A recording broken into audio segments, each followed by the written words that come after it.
Hey everybody, Sidhu here from onlinefitnessbusiness.com, and today I'm going to give you my top tips for growing your fitness business using Instagram. Disclaimer, I've already filmed this intro, but I've just realized when I went to edit it that I forgot to put my microphone on, so it's in silence, which is just super annoying. But anyway, that's what we're going to walk through today. I'm also going to tell you that I actually have a tiny Instagram following, only 7,700, 7,800, something like that. However, we have made a lot of sales from Instagram. So we worked out yesterday that we make about £20 per follower. So that's how much of our revenue we can attribute directly to Instagram and the sales we've made from people from Instagram, which is huge. We later found out because we obviously then went and looked into whether that was normal or good or bad or what, and we found out that a good target is for you to earn £2, maybe £3 per follower. So, you know, as an example, if you had 10,000 followers, earning £20,000 per year from that following, or being able to attribute £20,000 or dollars per year of your revenue to Instagram sales would be good. We're 10x in that, so I feel qualified enough to speak to you about this stuff, even though I don't necessarily have a massive following, because the reality is nobody else is doing that. So yeah, that's why I'm going to talk to you about how to better increase your engagement, get in front of more followers, and ultimately make more sales. In the last intro, I gave you a bit of a tour of the office, the whole building, but I'm not going to do that again. So let's just jump into where the microphone was turned on. Let's go. So this is my office at the minute. I have a desk and a whiteboard and a chair and a drill. And that is it. So these guys have put me to shame. Alex, Callum, John, there's a dog in there somewhere. Stephen's office. With Brad there. Looking quite nice actually. I like the blue. Hi there. Putting me to shame. Standard. So, yeah, I've got some work to do. Anyway, you came here for Instagram tips. Let's do it. Okay, so let's crack on with those Instagram tips and make sure you can start generating more leads and more clients ultimately from the platform. Something that we just do really well despite our teeny tiny following. So the first thing that I want to make sure that you have is your profile set up correctly. So make sure that in your bio or profile, whatever it's called, it's very clear what you do and who you help, and make sure you have a link to one of three things. Number one is your application form, or however people buy from you, right? If you need people to fill in an application form so you can give them a call, link to that. If people just visit a sales page and they just pay you straight away, link to that.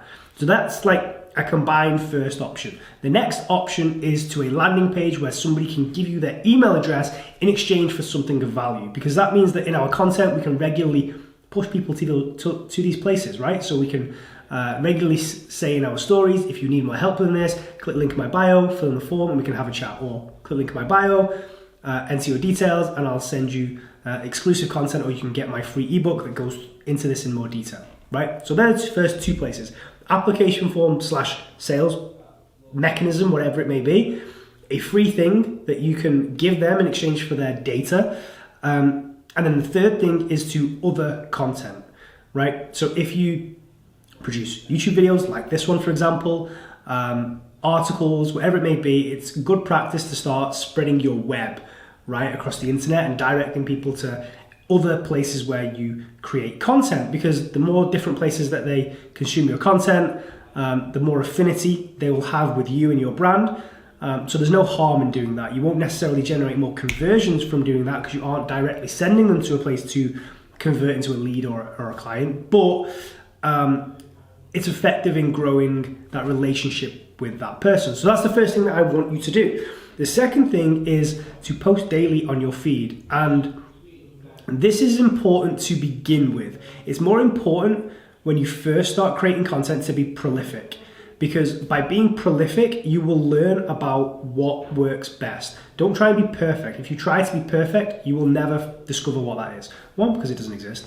But two, because you won't get enough feedback from your audience. So you won't find out what gets the best engagement. You won't find out what leads to the most inquiries. You won't find out what pushes the buttons of your audience and triggers them to message you or connect with you if you're posting very infrequently. So to begin with, being prolific is more important than being perfect. So post daily in your feed. And at the same time, make sure there's always something going on in your stories. That's where you can build depth with your audience. So instead of reaching loads of people, you connect with the small amount of people that consume your content every single day on a deeper level. And that's an opportunity for you to share behind the scenes, share more of you, your values, and sell, of course, and direct people to that link in your bio. So be prolific, not perfect. Make sure there's always something going on in your stories. One other thing that's incredibly important in your stories is to encourage and create opportunities for your audience to participate in your content. You can do that very simply using polls. They don't always have to be serious. They can be serious, but they can also be fun and stupid and non-work and business related as well. So make sure you're encouraging that audience participation, get their feedback on things, personal stuff, life stuff, silly stuff, work stuff, whatever. But that micro commitment that they're taking every time that they participate in your content just further deepens that bond with you. Next up is a way to get in front of more people whilst being a cheerleader and a fan of accounts and people, professionals, businesses that you value and that you respect. So I would encourage you to regularly share other people's content into your stories, regularly give other people shout out who have the same audience as you have. I'm not talking about sharing the content of accounts that have millions of followers, but share the content and give shout outs to people who are just a little bit further ahead than you. Because if you are a pre and postnatal expert, for example, and there are nutrition experts, physiotherapists, and other professionals serving that same audience that you know, you like, you trust them, they're maybe local, or you just love their content, if you share their content, they're likely one, to thank you and reshare it in their stories. Like if you give them a shout out in your stories, they can click add to story and share it in their stories, and then their followers will see your name, and some of them will end up back on your account. And if you've been prolific and been posting content, then they will follow you. So it's good practice for a number of reasons. One, to build relationships. That's the first thing that you're doing. You're building relationships with those people that, you know, you're becoming advocates of. Number two, you're adding value to your audience in a way that isn't all about you. You're not saying me, I'm the expert, don't listen to anyone else. You're saying, hey, here's some other people that I think will really help you. And three, those people are probably going to reshare that. So if you share their content and give them shout outs, they'll reshare the shout outs and they'll reciprocate. Apologies if there was a really awkward cut there in the content. I just started choking to death. So they'll reciprocate over time, maybe not right away, but if you are a genuine supporter of them, an advocate of them, then they will return that favor eventually. Especially if you are truly building those relationships. It's not just about sharing their content, comment on their content, interact with it, DM them, talk to them, connect with them, see what opportunities you have to do things together, because it's much easier to grow when other accounts and other people are recommending you and driving traffic to your account than if you just constantly go out and try and use hashtags, for example. There's nothing wrong with hashtags. I'm not even going to mention them in this video because the things that I'm talking to you about are more important. Just remember that Instagram is a social media platform, not a publish content and leave platform. The more you interact on other people's content, the more you share other people's content, the more you DM people, the more you use that platform, the better your content will perform on Instagram and in the algorithm. So in conclusion, my top tips for growing your business by growing your Instagram account is make sure your bio is set up correctly with a relevant link where people can either deepen that bond with you in your business or apply to work with you, buy from you, or join your email list, right? Make sure there's a relevant link in your profile and make sure you're consistently sending people to that link with calls to action. Make sure you're prolific with content to begin with whilst you learn what people actually respond well to. Then you can become less frequent. Make sure that you become advocates of other people's content, share it into your stories, give people shout outs, support other people, add value to your audience by doing that, build relationships with those people, and use the platform as a social media platform so that your content ranks better in the algorithm. Alongside that, make sure that you have various different sales mechanisms available so that people have new reasons to click that link in my bio.